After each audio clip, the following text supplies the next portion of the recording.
She counts as 2. Maybe 1.5. Okay, so over the next few minutes, I'm going to be introducing you all to one of my favorite puzzles, which was invented in 1974 by a Hungarian sculptor and professor of architecture, Erno Rubik. And it was named the Magic Cube. In 1980, he licensed the cube to the Ideal Toy Corp, and it went on to become the German Game of the Year, awarded for the best puzzle and known as the Rubik's Cube. In classic Rubik's Cubes, the 6 sides are covered in 9 stickers of solid colors: red, white, blue, orange, green, and yellow. Now, in the early versions of the cube, the colors varied from cube to cube, but standardly now you will see white is opposite yellow, orange is opposite red, and green is opposite blue. While it was popular in the 1980s, the cube is still used today, and a lot of different versions have been created with many different sizes, colors, and variations, such as this cube, which is a Diane Speed Cube. The main difference being that the interior corners are missing in order to increase speed while solving. The secret to solving the Rubik's Cube is algorithms.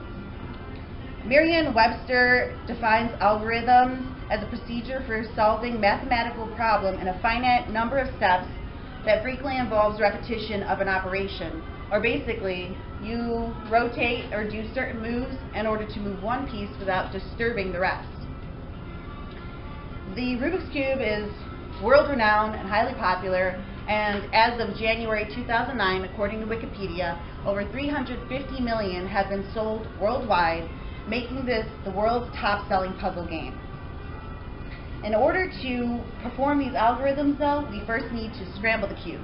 And while for the purpose of this presentation, scrambling the cube by hand is okay, according to the World Cube Association, the Rubik's Cube internationally governing body for any world competitions or records, states in their regulation for Article B3 that an official scramble sequence must produce a random state from those that require at least 2 moves to solve. Now, we won't solve the cube in 2 moves, but we will take the first step, which is creating a cross. You choose a color and create a cross on the Rubik's Cube for the first layer to be left with only the corners to solve.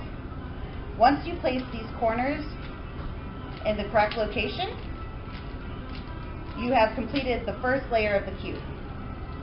Once you've completed the first layer, you want to perform a variation of 2 different algorithms in order to put the side pieces in the correct spot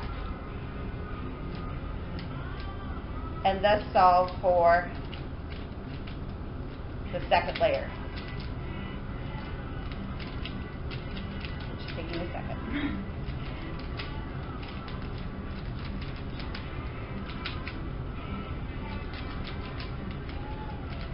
With the second layer done, you're halfway through the cube, and in the true repetitious fashion of the algorithms, you now want to get a top cross, which is the same thing you did in the beginning, except a different color, opposite color, white. With the top cross, you now just have to solve for these top corners. The top corners you want to place in the correct location before you perform the most terrifying algorithm, which is actually one of the basic ones, and while performing it, looks like you're completely undoing everything that you've already done. But once you have done these 2 moves, you have solved the cube.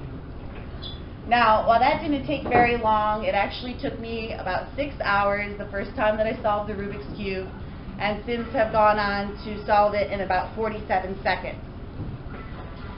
Dan Harris, one of the world's leading experts on speed cubing, states in his book, Speed Solving the Cube, that speed cubers hit their best time when they achieve the perfect balance of speed and fluency.